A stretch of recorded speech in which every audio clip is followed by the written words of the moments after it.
विद्यार्थी आहे. माझे नाव वेदांत राहुल शिरकावे. मी इयत्ता 9वीमध्ये शिकत आहे. मी देखील SD स्कूल मुतनाळचा विद्यार्थी आहे. माझे नाव सोहम दत्तात्रय पवार, इयत्ता 9वी. उपकरणाचे नाव: गॅस गिझरमधील कार्बन मोनॉक्साईडचे उत्सर्जनामुळे होणारे अपघात टाळणारे सेन्सर सिस्टीम. परिचय: काही दिवसांपूर्वी गीझरमधील कार्बन मोनॉक्साईडच्या उत्सर्जनामुळे मृत्यूच्या घटना वारंवार आपल्यासमोर घडत आहेत. यामध्ये गीझर हा मुख्यतः समोर घडत आहे.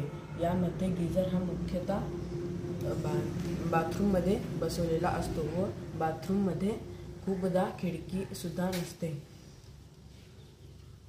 अशा वेळी गीझर हवेतील ऑक्सिजन वापरत व कार्बन मोनॉक्साईड वायू तयार करतात.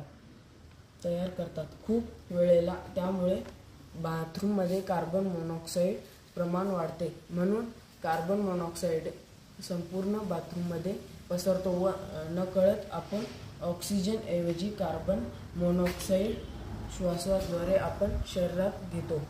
माणूस काही क्षणातच बेशुद्ध होतो आणि खूप वेळा माणूस मरू सुद्धा शकतो. हे टाळण्यासाठी आम्ही दोघांनी हे उपकरण तयार केलेले आहे. या उपकरणामध्ये दोन बॅटरी जोडलेल्या आहेत. एक बॅटरी कार्बन मोनॉक्साईडच्या सेन्सरला जोडलेली आहे व दुसरी बॅटरी एक्झॉस्ट फॅन व बझरला जोडलेली आहे.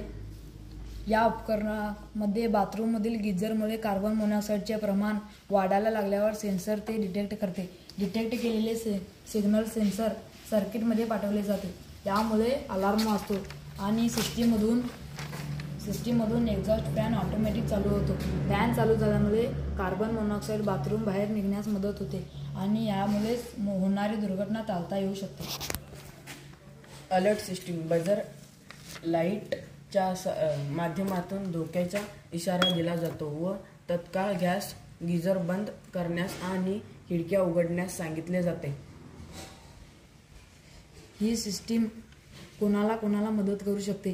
घरगुती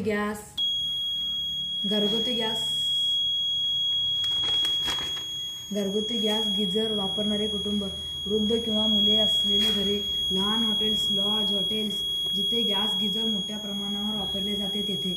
ही सिस्टीम समस्या कशी सोडवते? लवकर इशारा देऊन CO विषबाधा टाळते.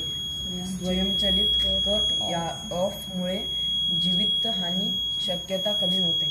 सतत मॉनिटरिंगमुळे वापरकर्ता नेहमी सुरक्षित राहतो. जागरूकता वाढवून समाजात सुरक्षित तंत्रज्ञानाचा वापर प्रोत्साहित करते.